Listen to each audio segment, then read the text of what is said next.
Hello everyone, welcome to my YouTube channel maths classes with Shazia.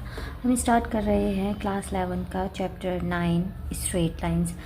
इसमें हमें straight lines को start करने से पहले जो हमने 10th में चैप्टर पढ़ा था इससे रिलेटेड उसको हमें रिकॉल करना होता है। सो दैट आइए हम करते हैं। तो फर्स्ट हमने पढ़ा था कोऑर्डिनेट ज्योमेट्री।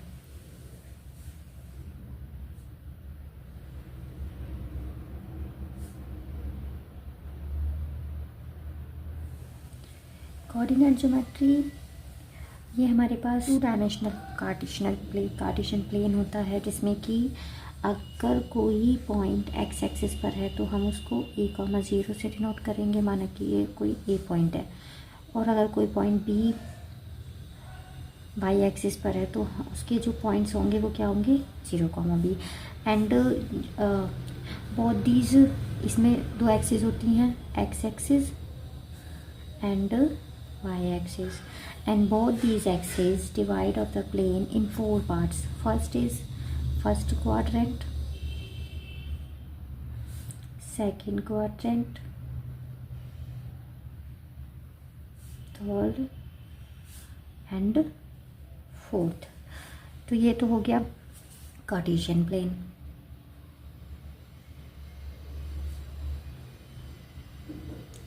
इसके बाद आता है, हम रिकॉल करते हैं डिस्टेंस फार्मूला।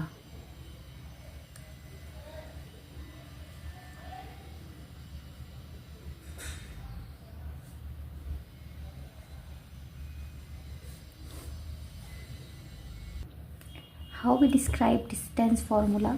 इसमें हमें अगर कार्टेशियन प्लेन में 2 पॉइंट हैं कहीं पर भी, ये ए है x1, y1, ये बी है x2, y2। ओके, तो हम इन पॉइंट्स की जो है डिस्टेंस कैसे फाइंड करेंगे इस लाइन की। तो हमारे पास होता है formula distance between the points.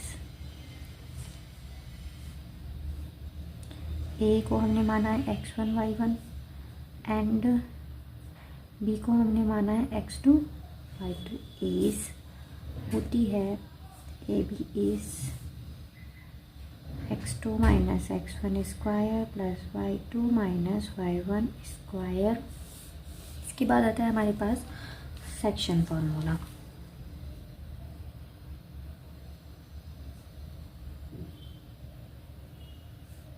इसमें क्या होता है, इसमें हमारे पास ये एक लाइन है, ए बी पॉइंट दिए हुए हैं, x1 y1 x2 y2। सो इसमें क्या होता है, the coordinate of a point dividing the line segment joining the points x1 y1 and x2 y2 internally in the ratio. ये हमने यहाँ पे कोई भी पॉइंट लेके, मतलब इसका रेशियो m है, ये इसकी डिस्टेंस m है, इसकी डिस्टेंस n है। तो इसके जो हम कोऑर्डिनेट पॉइंट्स निकालेंगे वो हम कैसे फाइंड करते हैं। तो ये हमें पता चलता है, मान लो ये कोई c है, तो इसके जो पॉइंट्स निकलेंगे वो निकलेंगे m x2 plus n x1 upon m plus n, m y2 plus n y1 upon m plus n। ये सब हमने 10th में पढ़ा होता है, ये बस रिकॉल कर रहे हैं। नेक्स्ट है mid point formula. Mid point formula is similar as section formula. That means यहाँ पर हमारे पॉइंट्स a x1 y1 है, यहाँ पर x2 y2 है। यहाँ पर हमने क्या लिया था, कोई भी एक रेशो लिया था m/n का। यहाँ पर हम ओनली 1/1, दैट मीन्स जो इनकी इधर भी सेम और इधर भी सेम, तभी तो इनका रेशो 1/1 आएगा। ठीक है, तो यहाँ पर हम कोई भी पॉइंट है उसके जो पॉइंट्स हैं वो कैसे फाइंड करेंगे, हम कर देंगे x1 plus x2 upon 2 and y1 plus y2 upon 2। That means ये मिड में है, तो इन दोनों को ऐड करके 2 से डिवाइड करेंगे तो इसका x एक्सिस मिल जाएगा, x एक्सिस का पॉइंट, और इसमें y एक्सिस का पॉइंट मिल जाएगा। ठीक है, नाउ एरिया ऑफ ट्रायंगल,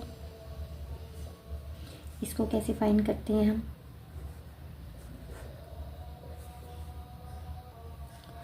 तो हमारे पास कोई एक ट्रायंगल है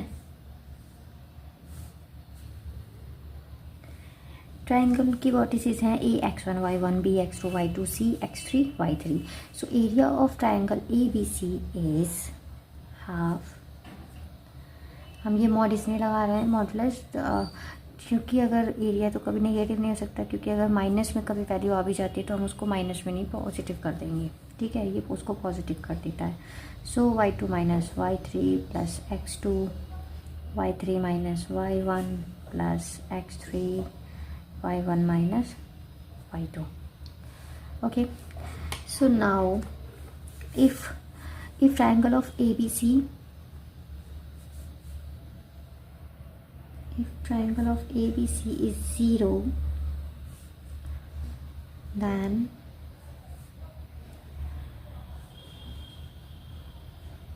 three points A, B and C they are collinear, lie on a line. They are collinear. तो इसको आप याद रखिएगा. And now slope of a line.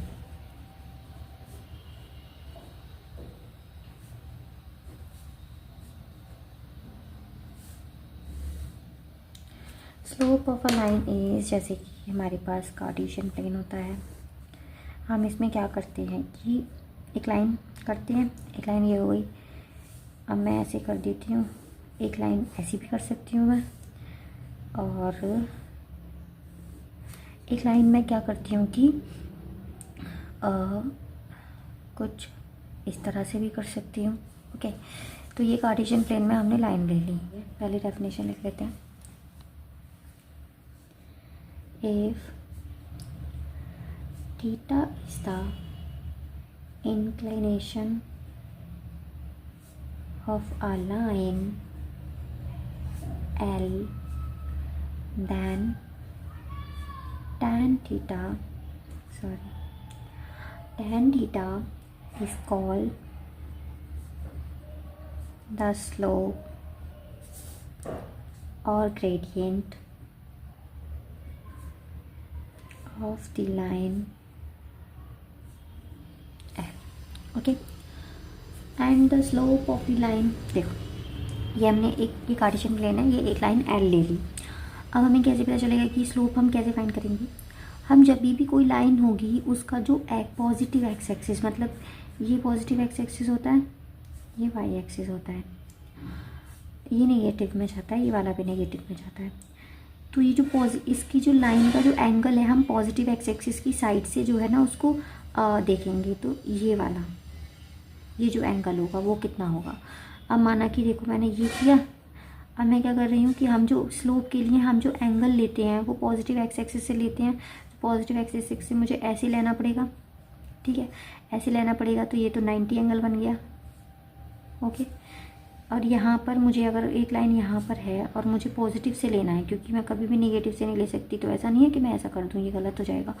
हमेशा पॉजिटिव एक्स एक्सिस से इसका एंगल इस तरह से आएगा.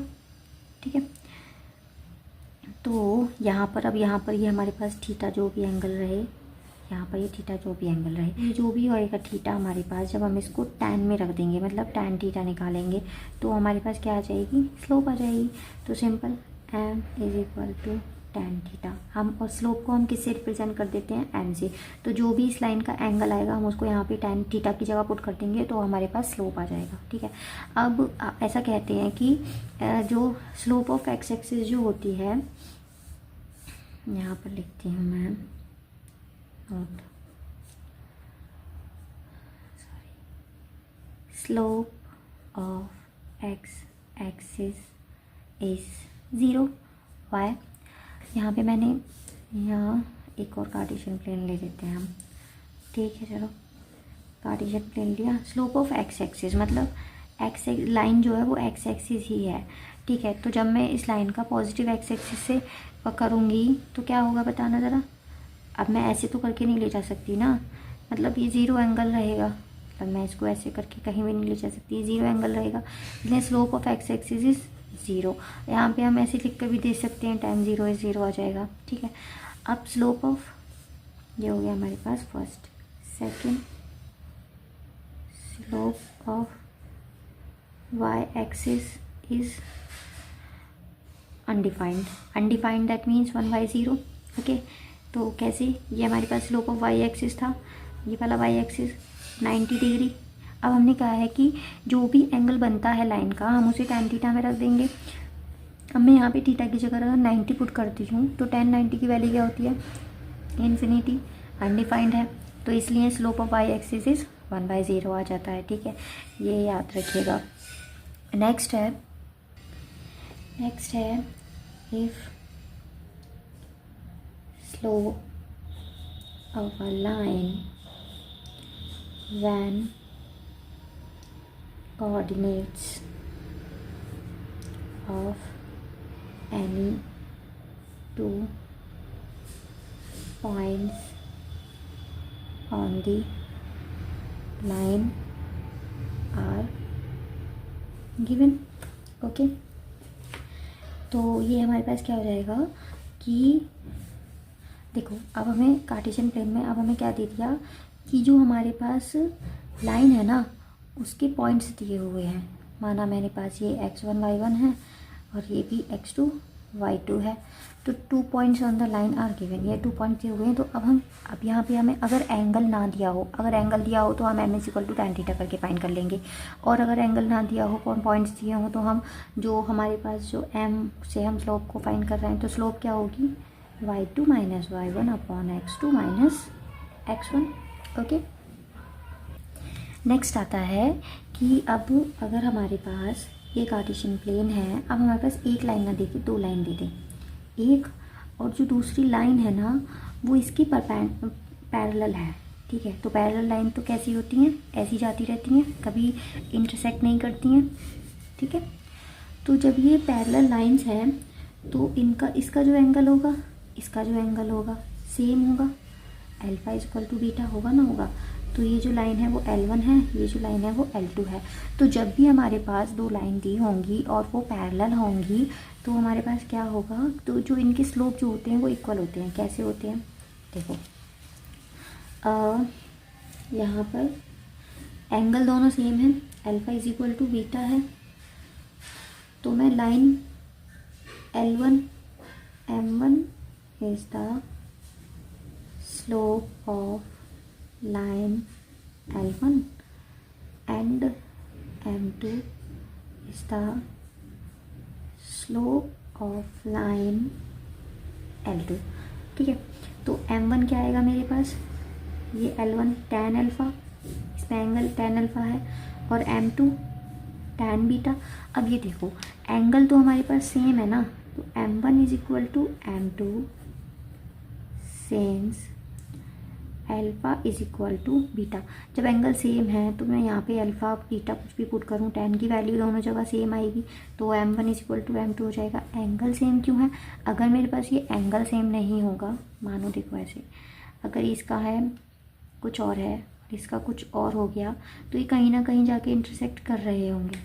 पैरेलल मतलब इनका एंगल सेम चलता रहेगा, तो यहाँ पे जो भी वैल्यू पुट करेंगे वो tan अल्फ़ा सेम वैल्यू देगा, इसलिए इनकी स्लोप भी सेम आ जाएंगी। नेक्स्ट आता है इफ द लाइन्स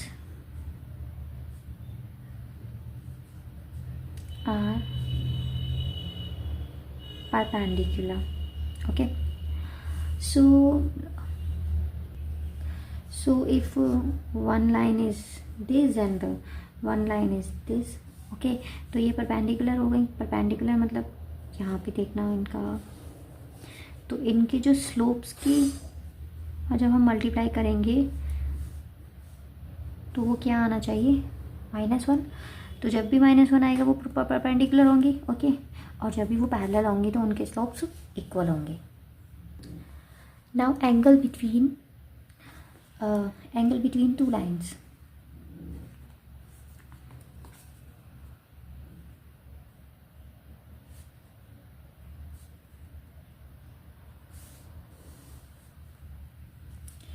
तो अगर तो tan theta is equal to M2 minus M1 upon 1 plus m1 into m2 where m1 and m2 are slopes of L1 and L2 respectively.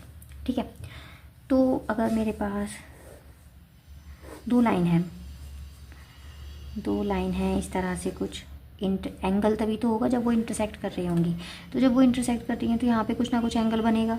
तो इस एंगल को हम कैसे फाइंड करेंगे? हम लाइन L1 की स्लोप लेंगे, लाइन L2 की स्लोप लेंगे, और फिर ये M2 जो है लाइन L2 की स्लोप है, M1 जो है लाइन L1 की स्लोप है, यहाँ पे M2 minus N1 1 plus M1 into M2 कर देंगे। तो tan थीटा में जो थीटा आएगा वो हमारे पास क्या होगा? वो इसका एंगल होगा इन दोनों लाइन्स के बीच का। सो इतनी थ्योरी से हमारे पास एक्सरसाइज 9.1 हो जाती है। तो पहले हम एक्सरसाइज 9.1 करेंगे एंड देन इसके आगे की थ्योरी और फिर एक्सरसाइज 9.2। ओके।